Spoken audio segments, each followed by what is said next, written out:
حضرت عبداللہ بن عمر رضی اللہ تعالیٰ عنہ سے روایت ہے کہ حضور نبی پاک کریم صلی اللہ علیہ وآلہ وسلم نے ارشاد فرمایا، جس شخص میں یہ 4 خصلتیں ہوں گی وہ خالص منافق ہوگا۔ جس شخص میں یہ 4 خصلتیں ہوں گی وہ خالص منافق ہوگا، اور جس میں ان میں سے ایک خصلت ہوگی تو اس میں منافقت کی ایک خصلت ہوگی جب تک اسے چھوڑ نہ دے۔ تو وہ 4 خصلتیں کون سی ہیں جن کے بارے میں نبی پاک کریم صلی اللہ علیہ وسلم نے فرمایا کہ اگر یہ خصلتیں کسی میں ہوں گی تو وہ منافق ہوگا۔ پہلی خصلت، جب اس کے پاس امانت رکھی جائے تو خیانت کرے، جب بات کرے تو جھوٹ بولے، جب عہد کرے تو دھوکہ دے، اور جب جھگڑا کرے تو گالیاں دے۔ یہ 4 خصلتیں ایسی ہیں جن کے بارے میں بتایا گیا کہ جس میں ہوں گی وہ خالصتاً منافق ہوگا، خالص منافق ہوگا۔ اب پہلی جو خصلت ہے، جب اس کے پاس امانت رکھی جائے تو خیانت کرے۔ ہم میں سے کتنے لوگ ہیں کہ کسی کی دی ہوئی امانت کا خیال کرتے ہیں؟ ہمارے نظریے میں امانت یہ ہے کہ کسی نے آپ کے پاس کچھ رقم رکھوا دی تو بس اس کو اسی طرح سے واپس کر دو، یہ امانت ہو گئی۔ حالانکہ امانت یہ بھی ہے کہ کسی نے آپ کو کوئی راز بتایا، کوئی بات بتائی، اور بتاتے ہوئے آپ کو اس کا پابند کیا کہ اس بات کا تذکرہ کسی سے نہ کیجیے گا، تو وہ بات، وہ راز آپ کے لیے امانت ہو گئی۔ لیکن ہم میں سے کتنے لوگ ایسے ہیں کہ ان باتوں کا، ان رازوں کا خیال رکھتے ہیں؟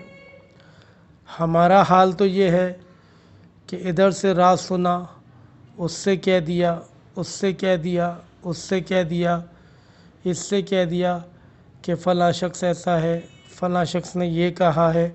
مطلب اس کی دی ہوئی امانت والی بات کو ہم نے چرچا کر دیا اور ہم خالصتاً اس منافق والی خصلتوں میں شمار ہو گئے۔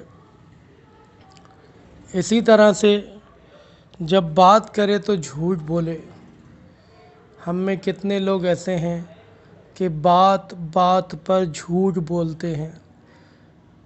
تجارت کرنی ہو، نوکری کرنی ہو، یا اور کوئی دینی یا دنیاوی معاملہ ہو، اپنا مال دھوکے سے بیچنا ہو، جھوٹ بول کر بیچنا ہو، قسم کھا کر بیچنا ہو، تو ہم اس کا خیال بھی نہیں کرتے کہ ہم یہ جو جھوٹ بول رہے ہیں یہ خالصتاً منافق والی خصلت میں شمار ہو رہے ہیں،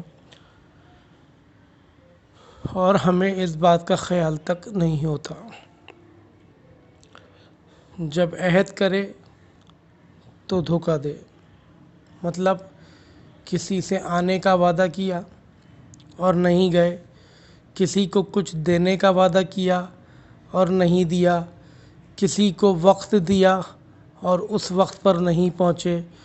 اس طرح سے کئی معاملات ہیں معاشرتی، دنیاوی، کہ ہم لوگوں سے عہد کرتے ہیں اور توڑ دیتے ہیں، اور توڑنے کے بعد ہمارے دل پہ ذرا سی چوٹ تک نہیں لگتی کہ ہم نے یہ کیسا عمل کیا، کسی کو تکلیف پہنچا دی، کسی کو دھوکہ دے دیا، کسی کے ساتھ وقت دیا تھا اس کو ہم نے انتظار کروا دیا، کسی کو گھر پہ بلا کے بچے سے جھوٹ بلوا دیا کہ والد صاحب گھر پہ نہیں ہیں۔ تو اس طرح کے عہد توڑنا کبھی ہم سوچتے ہی نہیں ہیں کہ ہم منافقین کی خصلتوں میں شمار ہو رہے ہیں۔ جب جھگڑا کرے تو گالیاں دے۔ آج مسلمانوں کا حال کیا ہے؟ آج مسلمانوں کا حال یہی ہے کہ آپ کسی کو جھگڑا کرتے ہوئے دیکھیں تو آپ کانوں کو ہاتھ لگا لیں گے۔ شیطان کانوں کو ہاتھ لگائے گا کہ مجھ سے بڑے شیطان کہاں سے آ گئے۔ بڑے بڑے دینداروں کو ہم نے دیکھا ہے، بڑے بڑے تہجد گزاروں کو ہم نے دیکھا ہے، دنیا داروں کو دیکھا ہے، دینداروں کو دیکھا ہے کہ جب جھگڑے کی بات آتی ہے تو ماں بہن کی عزت اتارنے پہ تیار ہو جاتے ہیں، ایسی گندی گندی گالیاں دیتے ہیں کہ اللہ کی پناہ۔ اس بات کو بھول جاتے ہیں کہ میرے نبی پاک کریم صلی اللہ علیہ وآلہ وسلم کا فرمان ہے کہ منافق کی خصلت میں ایک یہ بھی ہے کہ جب جھگڑا کرے تو گالیاں دے۔ تو ہم تو ان باتوں کا خیال رکھتے ہی نہیں ہیں۔ تو ہر آدمی اگر اپنی زندگی میں جھانکے تو مجھ سمیت شاید ہم سب میں منافقین کی 4 نہ صحیح 1 خصلت ضرور موجود ہوگی۔ تو کوشش کریں کہ ان خصلتوں کو اپنے اندر سے نکالیں، اپنے اندر سے دور کریں۔ اگر ہمارے رشتہ دار، دوست احباب، بھائی، بچے، بیٹے کوئی بھی ان خصلتوں میں اگر شامل ہیں تو ان کو یہ حدیث سنائیں اور سنا کے ان کو تنبیہ کریں کہ ہم وہ کام کر رہے ہیں جو منافقین کی خصلت میں آتے ہیں۔ ہماری زندگی من چاہی زندگی نہیں ہے، رب چاہی زندگی ہے۔